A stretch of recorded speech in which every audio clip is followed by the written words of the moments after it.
अब है ना, नेक्स्ट क्वेश्चन करते हैं, क्वेश्चन नंबर 6। क्वेश्चन नंबर 6 कहने को तो एक क्वेश्चन है, देखो मैं इसमें आपको दो क्वेश्चन करा दूंगा, आप ध्यान दो। पहला क्या है, difference between aerobic and anaerobic respiration, तो यही हम अपना क्वेश्चन नंबर 6 मान लेते हैं। Give difference between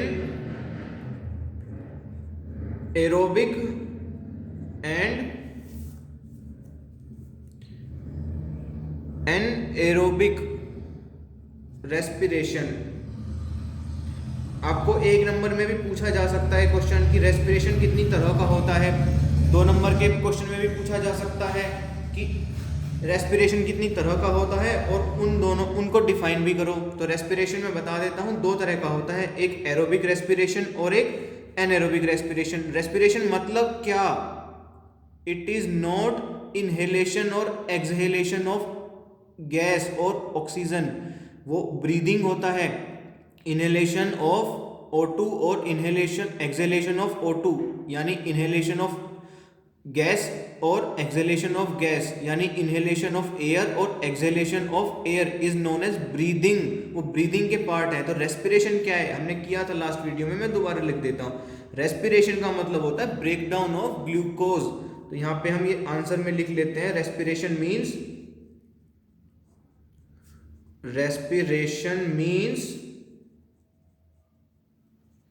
breakdown of glucose, breakdown of glucose. तो ये 2 तरह से हो सकता है, एक एयर की प्रेजेंस में और एक एयर की एब्सेंस में।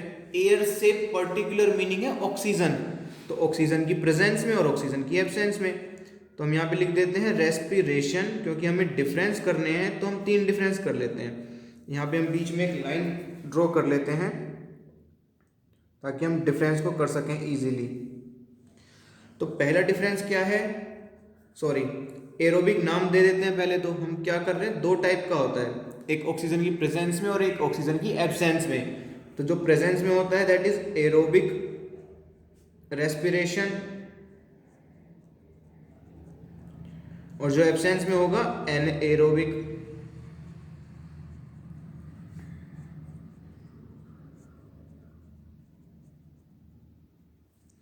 अब फर्स्ट पॉइंट क्या है, it takes place in presence of oxygen, it takes place in presence of oxygen को मैं O2 लिख देता हूं। समझ में आया पॉइंट? देखो ये फर्स्ट और ये सेकंड को तो मैं ऐसे लिख दिया टाइप बना करके, ये मैंने पॉइंट दे दिया ए, ये इसका ए। It takes place in absence of oxygen, it takes place in absence of oxygen. अच्छा, अब नेक्स्ट पॉइंट देखो, ऑक्सीजन की प्रेजेंस में तो हो रहा है बट कहां हो रहा है, सेकंड पॉइंट। और प्रोडक्ट क्या देता है, it takes place in mitochondria, it takes place in mitochondria. देखो अगला जो क्वेश्चन है ना, वैसे वो क्वेश्चन अलग है बट मैं इसी में समझा दूंगा आपको उसको।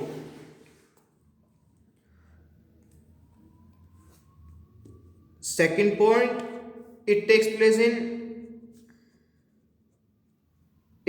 Place in yeast cell and muscle sales,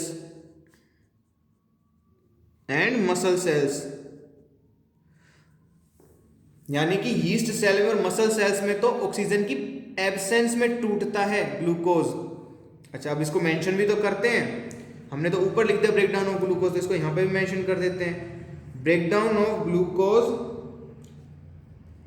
glucose breaks down into, अब प्रोडक्ट भी तो लिखना है हमें, तो यहां पे लिखेंगे हम glucose breaks down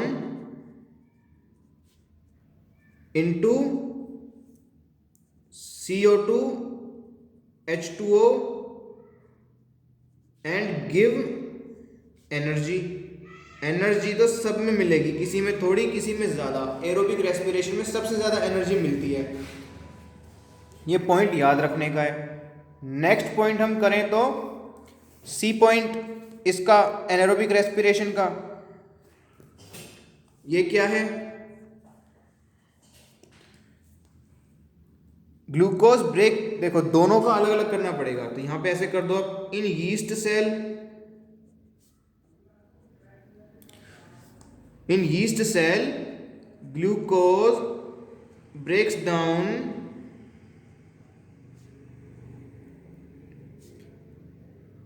into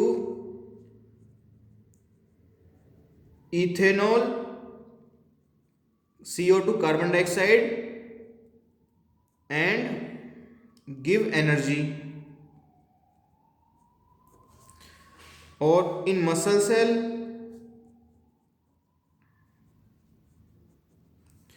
glucose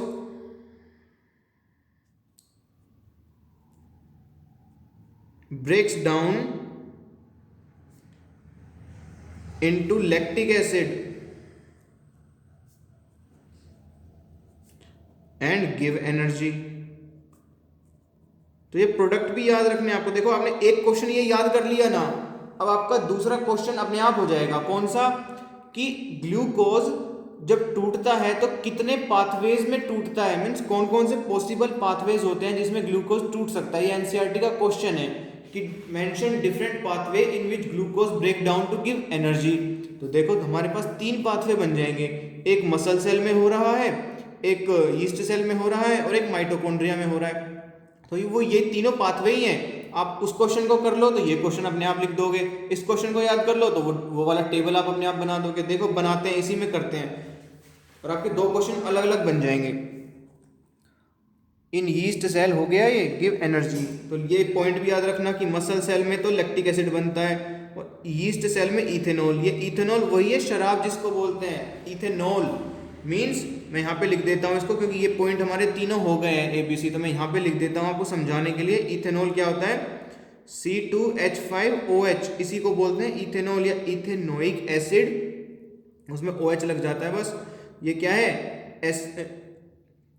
C2H5, ethane ही तो है, इथेन में OH ग्रुप लगा है, ओल लगा है, एल्कोहल लगा है। क्या है ये? इथेन, उसमें ओल लगा है ई हट करके, तो इथेनॉल बन गया। यही तो होती है वाइन, शराब, बियर, रम, विस्की, ब्रांडी जो बोलते हैं, अलग अलग डिस्टिलेशन और फिल्ट्रेशन मेथड है जिनको करके आप ये अल्कोहल बनाते हैं। ये यीस्ट सेल में प्रिपेयर की जाती है, एनारोबिक रेस्पिरेशन से प्रोड्यूस होती है ये, यानी ऑक्सीजन की एब्सेंस में जब ग्लूकोज का या फ्रक्टोज का या इस तरह से जो फूड मटेरियल होता है उसका ब्रेक डाउन करता है ना, मीन्स वो काफ़ी सालों तक, काफ़ी लंबे टाइम तक सड़ता रहता है, तब जाकर के अल्कोहल बनती है। ऐसे ही मसल सेल में लैक्टिक एसिड का समझने की कोशिश करते हैं। देखो आप बहुत ज़्यादा, जब देखो लैक्टिक एसिड के बनने से ही पेन होता है। आप मसल में जो पेन फील करते हो ना, कोई वर्कआउट करते हो, वर्कआउट करने के बाद में आपको थकान महसूस होती है और मसल में पेन महसूस होता है ना, वो इस लैक्टिक एसिड के एक्यूमुलेट होने से ही होता है। जब आप थोड़ा रेस्ट कर लेते हो, 8-7 घंटे का सो जाते हो, सोकर उठते हो, तब आपकी बॉडी में लैक्टिक एसिड वापस से कन्वर्ट हो जाता है, जो मसल्स में स्टोर हो गया है, मसल्स में बन गया है, मतलब ग्लूकोज के ब्रेकडाउन से ऑक्सीजन की एब्सेंस में वो लैक्टिक एसिड वापस से कन्वर्ट हो जाता है। तो वो कन्वर्ट होने का टाइम ही लगता है बस, जैसे ही सारा कन्वर्ट हो जाता है तो वापस से मसल हेल्दी फील करती है, पेन फील नहीं होता है उसमें। और जब पेन बनेगा इसका मतलब लैक्टिक एसिड एक्यूमुलेट हो गया है। आप देखो वर्कआउट कर रहे हो, आपकी मसल्स में ऑक्सीजन प्रेजेंट है, उसके बाद आप और वर्कआउट कर रहे हो, आपकी मसल्स की ऑक्सीजन कम पड़ गई है, कम पड़ती जा रही है, मीन्स ऑक्सीजन सप्लाई कम पड़ रही है। तो अब आप क्या करते हो? आपको ज़्यादा ऑक्सीजन चाहिए, तो आपकी बॉडी का मैकेनिज्म होता है, आप हाँफना स्टार्ट कर देते हो। हाँफने से आपकी ज़्यादा एयर जाती है, ज़्यादा ऑक्सीजन जाती है, जिसकी वजह से ऑक्सीजन सप्लाई मिल पाती है। जो बॉडी वर्क कर रही है, जो मसल वर्क कर रहा है, जो एनर्जी टूट रही है, जो वो ग्लूकोज टूट रही है मसल के अंदर, उसको ब्रेक डाउन होने के लिए ऑक्सीजन चाहिए है, क्योंकि वो पाथवे में यूज़ होती है उसके रिएक्शन में। तो जब हाँफना भी स्टार्ट कर दिया, ऑक्सीजन और भी आ गई एक्स्ट्रा, उसके बाद भी सफिशिएंट सप्लाई नहीं मिल पा रही है, उसके बाद फिर एनारोबिक रेस्पिरेशन स्टार्ट हो जाती है मसल में। एनारोबिक रेस्पिरेशन स्टार्ट होने लग गई तो उसके बाद लैक्टिक एसिड का एक्यूमुलेशन होता है।